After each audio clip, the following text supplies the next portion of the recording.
Vous buvez probablement du café industriel déguisé en café français authentique. Et le pire, vous payez le double du prix pour ça. Chaque matin, des millions de Français versent de l'eau chaude sur ce qu'ils pensent être du bon café. Spoiler alerte, c'est pas le cas.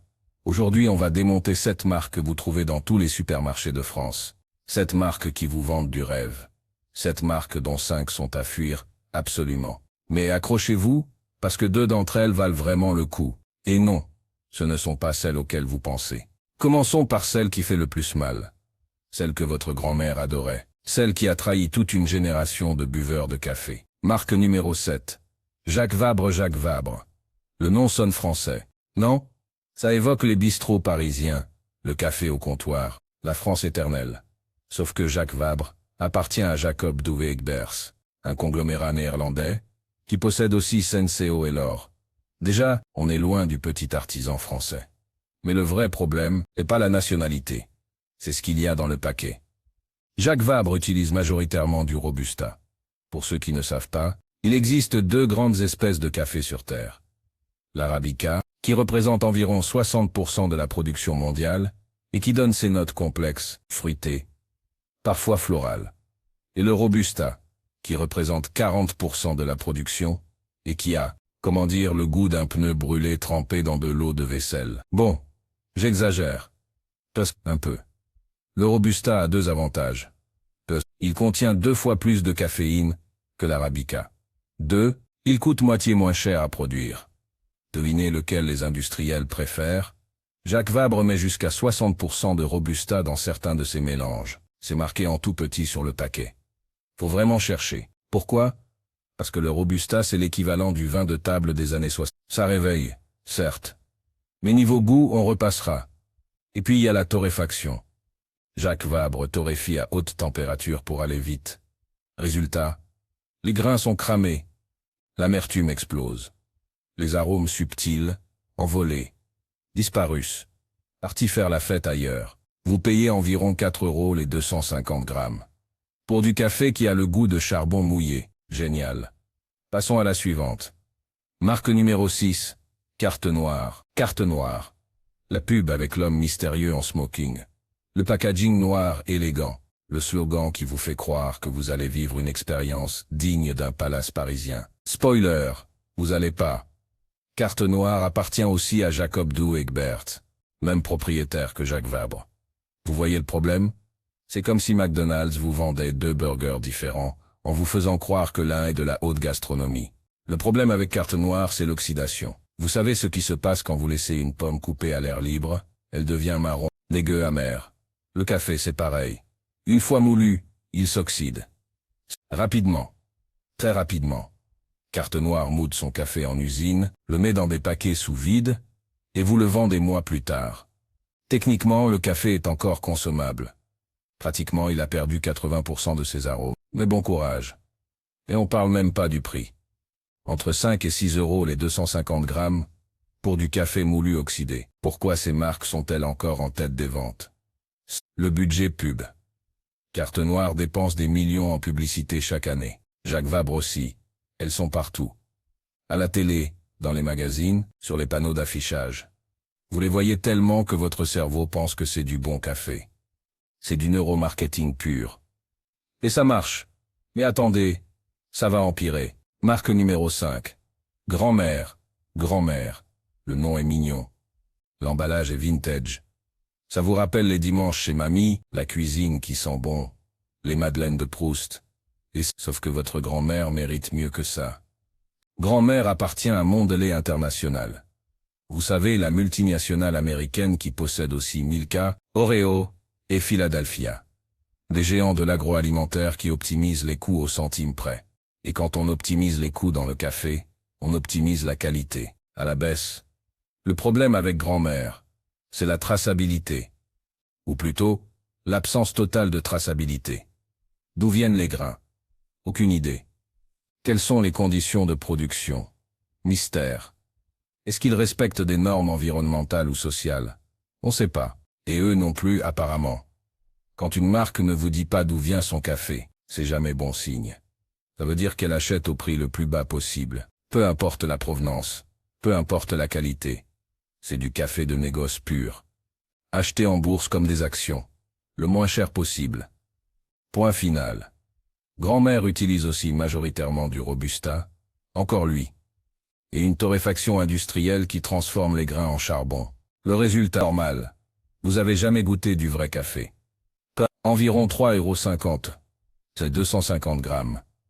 C'est pas cher. Mais vous en avez pour votre argent. C'est-à-dire, pas grand-chose. Vous commencez à voir le pattern. Propriétaires multinationaux, Robusta à gogo, torréfaction industrielle, zéro traçabilité. C'est la recette magique du café de merde. Mais on continue. Parce que ça va devenir intéressant.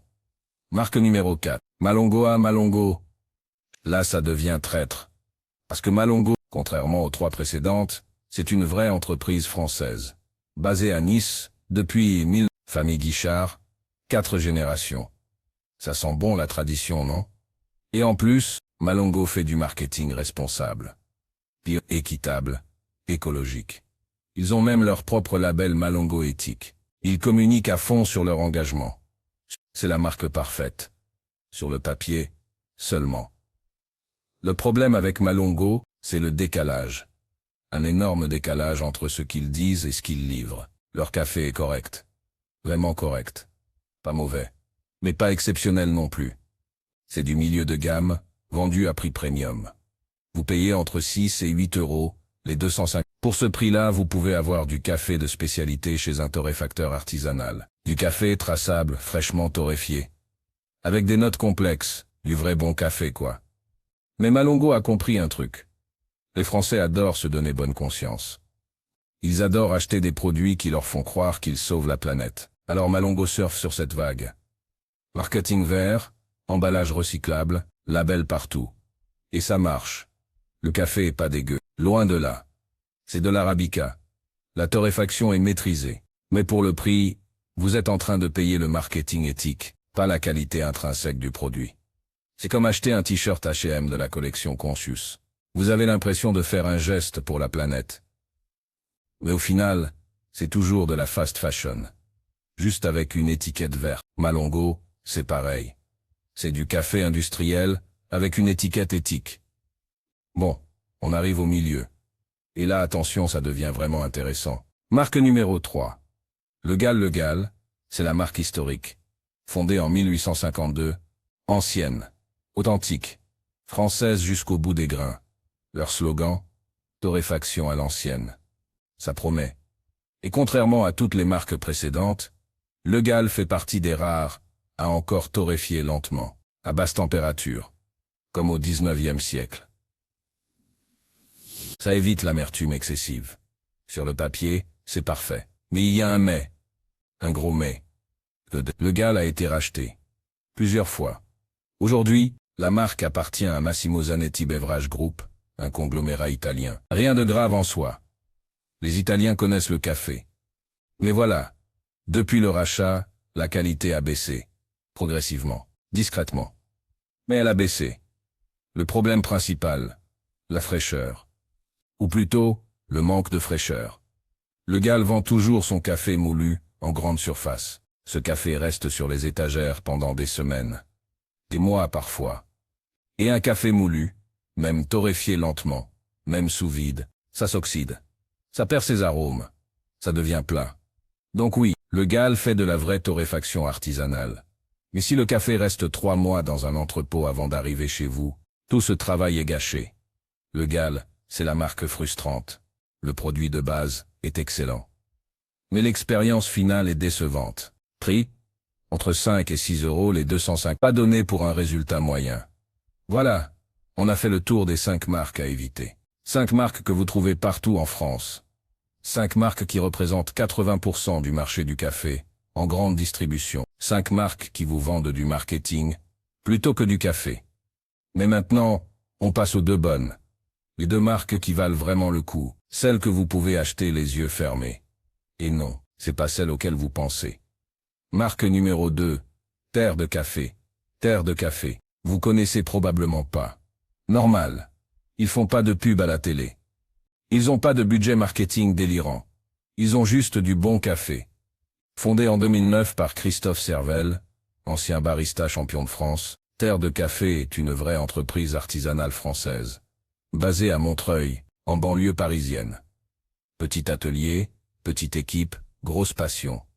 La différence avec tout ce qu'on a vu avant, Terre de Café fait du café de spécialité, c'est-à-dire du café noté au-dessus de 80 sur 100 par des experts certifiés. C'est comme la différence entre un grand cru classé et du vin de table. Ils sélectionnent leurs grains à la source. Directement auprès des producteurs. Pas de bourse, pas d'intermédiaire, pas de négoce. Ils connaissent l'origine exacte de chaque grain, le terroir, l'altitude, la variété, le process de fermentation. Tout, et surtout, ils torréfient à la commande. Vous commandez en ligne, ils torréfient dans la semaine, ils expédient. Résultat, vous recevez du café torréfié il y a quelques jours maximum, pas quelques mois. Quelques jours. La différence de goût est hallucinante. Un vrai café de spécialité, fraîchement torréfié, c'est une explosion d'arômes. Notes florales, notes fruitées, acidité brillante, douceur naturelle. C'est ce que le café devrait toujours être. Le prix? Entre 8 et 12 € les 250 grammes selon l'origine. Oui, c'est plus cher que Jacques Vabre. Mais vous payez pour de la qualité réelle. Pour du travail artisanal. Pour du café qui a du goût. Terre de Café. C'est pas parfait. Leur gamme est petite. Leur distribution est limitée. Il faut commander en ligne. Mais si vous cherchez du vrai bon café français, c'est là qu'il faut aller. Marque numéro 1. Lomi. Si vous habitez à Paris, vous avez peut-être vu leur coffee shop. Si vous êtes ailleurs en France, vous connaissez probablement pas. Et c'est bien dommage. Lomi a été fondé en 2010 par deux passionnés, Alom Paturle et Julien Blanchet. L'idée de départ? Faire à Paris ce qui se fait depuis des années à Melbourne, Portland ou Oslo. Du café de spécialité, torréfié avec précision, servi avec respect. Leur atelier de torréfaction est dans le 18e arrondissement. Tout est fait sur place. La sélection des grains, la torréfaction, le contrôle qualité, l'emballage. Zéro sous-traitance. Lomi pousse le délire encore plus loin que Terre de Café. Ils expérimentent avec des variétés rares. Des process de fermentation anaérobie. Des torréfactions ultra légères qui révèlent des notes qu'on trouve jamais ailleurs. Ils ont même leur propre laboratoire de dégustation, où ils goûtent chaque lot avant de valider. C'est du café de compétition. Le genre de café qu'utilisent les champions de barista dans les championnats internationaux, mais accessible à tous. Leur gamme change constamment. Selon les saisons, c'est comme le marché quoi. Vous prenez ce qui est de saison, ce qui est frais. Le prix? Entre 10 et 15 €, les 250. Ouais, c'est cher. Très cher même. 3 fois le prix de Jacques Vabre. Mais vous n'êtes pas en train d'acheter du café. Vous êtes en train d'acheter une expérience, un savoir-faire, une traçabilité totale, une fraîcheur absolue. Et surtout, vous soutenez une vraie entreprise française artisanale. Pas une multinationale qui optimise ses marges au centime près. Lomi expédie partout en France. Commande en ligne, torréfaction à la demande, livraison rapide. Comme Terre de Café. Sauf qu'ils vont encore un cran plus loin dans la qualité. Si vous avez jamais goûté du vrai café de spécialité, Lomi va vous exploser les papilles. C'est comme goûter du vrai chocolat après avoir mangé du Milka toute votre vie.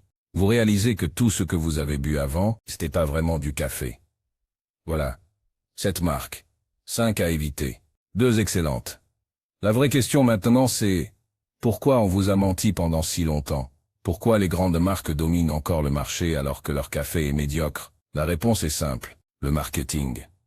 Les Français dépensent en moyenne 300 € par an en café. Multipliez ça par 65 millions d'habitants. Vous avez un marché de presque 20 milliards d'euros. Les grands groupes se battent pour ces milliards. Ils inondent les supermarchés. Ils saturent les pubs. Ils négocient des emplacements privilégiés dans les rayons. Les petits torréfacteurs artisanaux. Ils n'ont pas les moyens de se battre.